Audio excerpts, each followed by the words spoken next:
I just updated the new OBS studio. Can you guys tell? Yeah. So, download for today. Clear message I got this morning, and something that I kind of already intuitively knew, but never really talked about it, I don't think. Maybe, a little bit. This is the first year of the war of attrition. So, what is that? Right? War of attrition. Right? When armies are battling one another and it becomes a war of attrition, it basically, the one that stops eating, or the one that doesn't have any sustenance, ends up losing, right? It's attrition. If you cut off a country's resources, that's a war of attrition, right? You're keeping that group of people from getting what they need. Yeah, I mean, there's been lots of history in wars of attrition. And if you look at what this country is doing right now, I live in the United States, it's a pretty blatant type of war of attrition, but that's happening on a spiritual level. And on the spiritual side, happens on the spiritual side first. On the spiritual side, it's a war of belief systems, right? So the valid belief system is the one that wins in a war of attrition. Because if you're believing in something that's false, then it loses, right? If you believe in something that is valid, or if your belief is if you have faith in something that is solid, then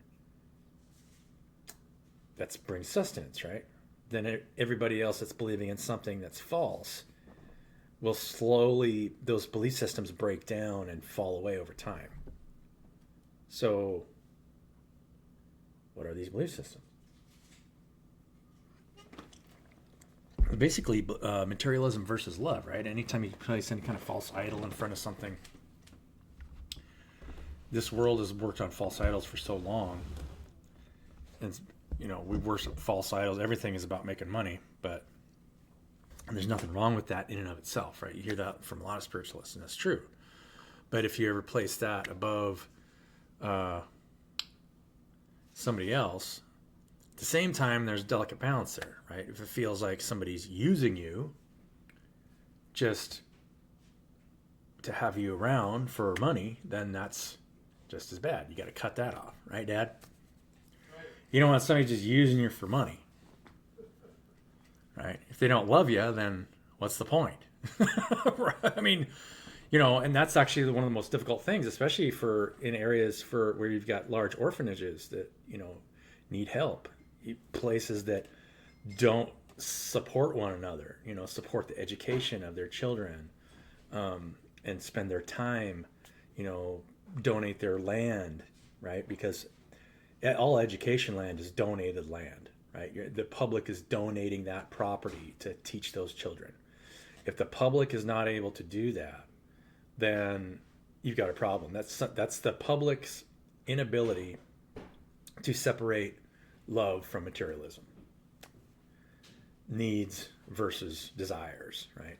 I desire this, and I'm going to sacrifice your needs because of it.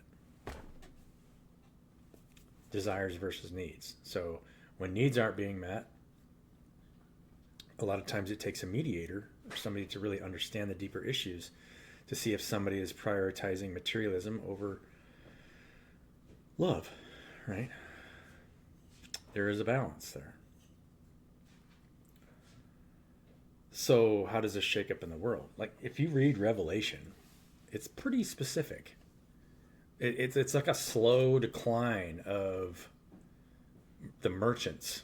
It talks about the merchants and how eventually they starve out. And because eventually everybody has to surrender to one another and support one another. Or else, right? What are you manifesting? What are you trying to manifest? Are you trying to manifest physical wealth? Or are you trying to manifest love in your life? I guarantee you, if you try to manifest love, then it forces you to have more faith. So your faith makes you whole, but you got to have love first, because faith without love is empty, right? What do you have faith in, right? You have faith in materialism? That doesn't make any sense. You could gain all the wealth in the world, but if you're alone, what's the point? Right? And at the same time, you know, you have to have faith that you're going to be taken care of if you prioritize love.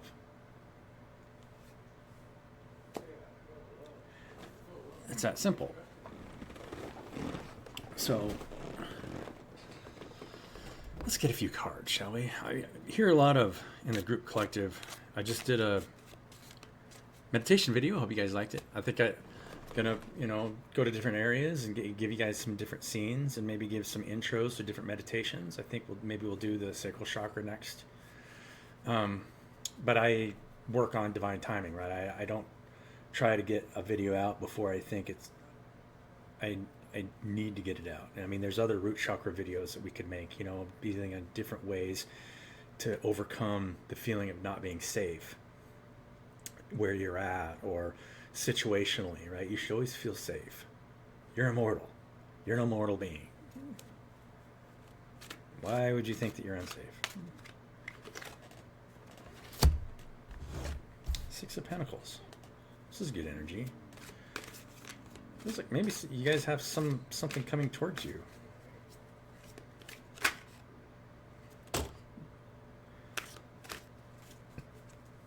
Juggling different things, right?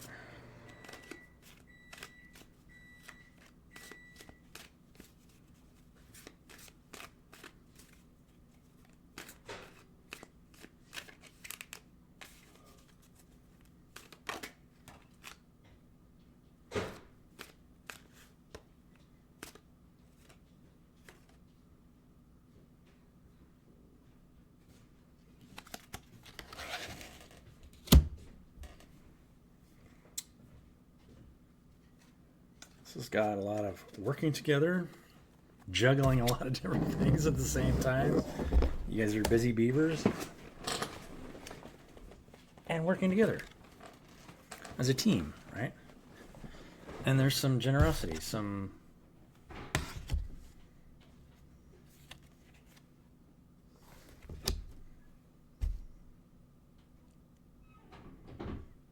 this is a lot of teaching from your higher self and doing it as a team. There's a lot of people teaching a lot of really good stuff out there right now. Right? I browse the psychic networks, and a lot of people are coming, invariably, and this is always going to happen, right? If you have a lot of followers on any YouTube channel or whatever, you're going to get attacked. You're going to have haters. It doesn't matter what, and you're going to say certain things, and people are just going to be like, blah, right? If you aggravate them. And so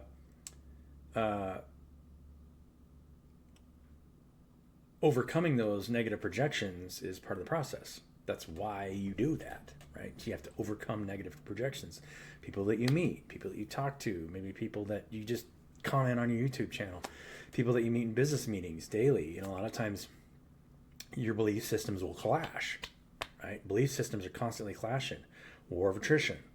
We're entering a war of attrition because if the money's drying up, and it's slowing down. I mean, I didn't even realize this until the other day, and you guys probably pay more attention to it than I do, because I really don't pay attention to currencies or values of currencies. But Bitcoin got over $100,000 like within the last week or so. I was just like, what? Because I saw it go, last year it went over 70,000 for a little while and came back down around 55,000, got as low as like 45,000. But then all of a sudden, if you look at the chart, it's just like pow. That's blatant inflation, right? That's people leaving the dollar. Exit stage right. That means that there's more dollars in the system, it's worth less, and you're seeing it in the group collective, which means that people can afford to do less, which means they're grounding out more fear. It's part of the process, because grounding out fear and making sure that you're not honoring each other and helping one another and not worshiping this thing instead of that, right? And once you understand that it's all just stuff anyway, then you become more creative, right? You get into your creative energy and you create your own state of being. And I encourage any of you guys, if you guys aren't creators, start creating something, right? Create something for yourself. And find people to create with, people that have a good spirit, people that have an honest, loving spirit to create something with together. There's nothing better than that, right? I mean, if you can, sometimes you might have to do it remotely, but ideally, when we want to do it locally, right, as much as possible. Because none of us, I have to be honest, I am not a big fan of just going to meeting after meeting after meeting on my device here. I would much rather spend time with somebody personally and build something with them, right? Because then you get to know them a lot better. It is what it is, right? Let's get more on the here, right? What are we teaching? Love and faith. Your faith will make you whole, but above all things, love. Love is the most important thing in this world. And there's going to be conflict, right? I think a lot of the group collected is a little bit conflicted as to about the right direction to go. And you guys are teaching in the face of conflict. This is what this is, right? Because they're just competing belief systems. The last thing you want to do is be the guy in front, right? And actually, there's a part of us, and I've talked about this before, there's a part of, in any conflict, there's a part of you in every part of this, right? Even if you're holding the sword of truth and the other people are walking away, you're also the person walking away sad. Because why do I want to be right? All I want to do is spend time with people. And then there's the sad one in the background crying. Why does it have to be this way? To me, the Five of Swords is one of the most telling cards because these are the aspects of ourselves that, there's a part of us that want to be right, that want to know that what we believe in is true. But then at the same time, there's a risk of isolating ourselves from parts of ourselves because of that, right? People that believe in something that isn't true. It doesn't feel good to be right. I'll be perfectly honest with you. Nothing feels good about being right. I would rather be just wrong and spend time with somebody and just be wrong all the time and just, God help me, tell me what I should be doing. Right.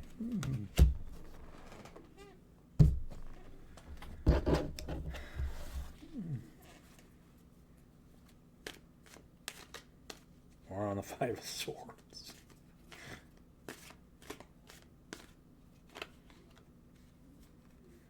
Page of Cups and the Knight of Wands. And we got Strength, Seven of Cups, the Emperor. Yeah.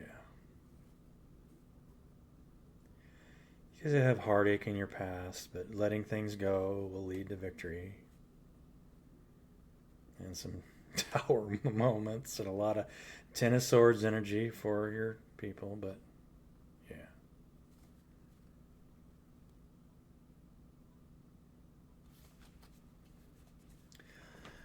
Let's get a oracle card.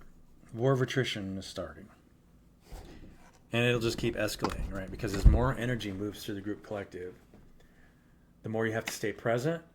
Because if you find yourself falling out of the present and worrying about tomorrow or what might happen, and you won't be able to focus, right? Any fears that you have of what might happen are going to flare up.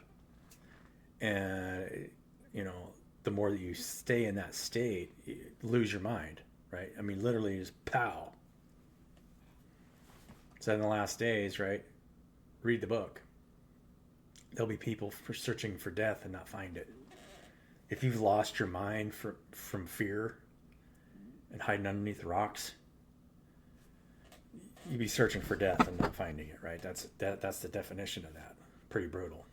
That's when there's so much energy moving through the system that any state where you're not perfectly present and just moving in the spirit of what's happening will pull you into a state of resistance.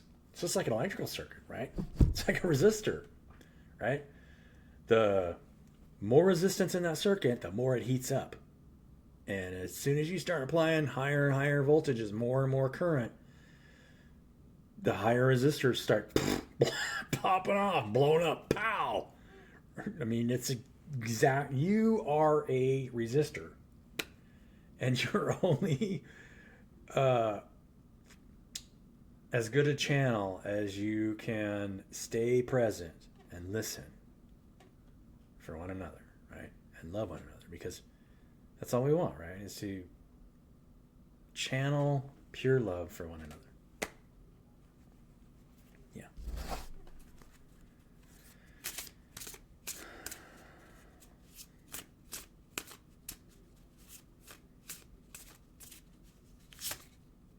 Emotions. Channel your emotions. Let them go. Don't hold on to them. I love you guys. I mean, it's easy for me to say. I don't know how many times I've spent bawling my eyes out because I was born in a world that worships something other than each other. Right? Why do we have hierarchies of people worshiping stuff? One more card. And then I'm going to talk about corporate feudalism. Compassion. You have to have compassion, right? Compassion for all of us who have been stuck in false belief systems. Me included. Please have compassion for me. Right? My ignorance. My own ignorance. Corporate feudalism. What is corporate feudalism? Pretty much every system, every structure that we have in this world built on money. Every governmental system is a form of corporate feudalism, right? The person with the most power makes the rules. The most material resources makes the rules. So that's why every country wants to control their own currency, because you make the rules. You control the currency. That's why Bitcoin was bought out by all the big power players as soon as it came out. Sitting in an underground vault somewhere. They built an underground vault just to have servers to make sure that they could hold on to their Bitcoin. Backup generators. Just holding on to it. You're not going to get us. You can't take the power of currency away from me. I still control the currency between you and them. Unless you stop believing in it. Somebody who doesn't believe in currency is the biggest threat to somebody who does. Right? Pure love.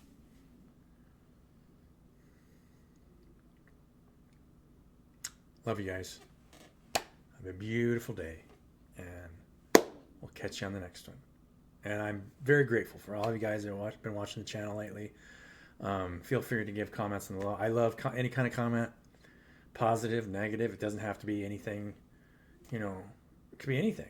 I don't care what you say or don't say, but I do appreciate you guys visiting the channel. Throw a like out there, subscribe if you like it, and I'll keep throwing up meditation videos and videos like this, right? We can talk about the group collective, see what's going on in the group collective, get a feel for where everything's at, because it will continue to escalate. And like I've said before, if any of you are interested in some kind of partnership or some kind of creative project, my idea for a creative project is always going to be to build systems that bring us together in equality and group decision making, right? So that we can build what we need for one another locally.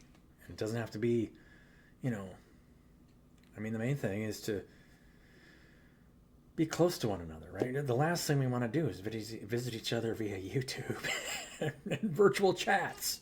Yeah, I think I've said enough. Yeah. Love you guys. Have a great day.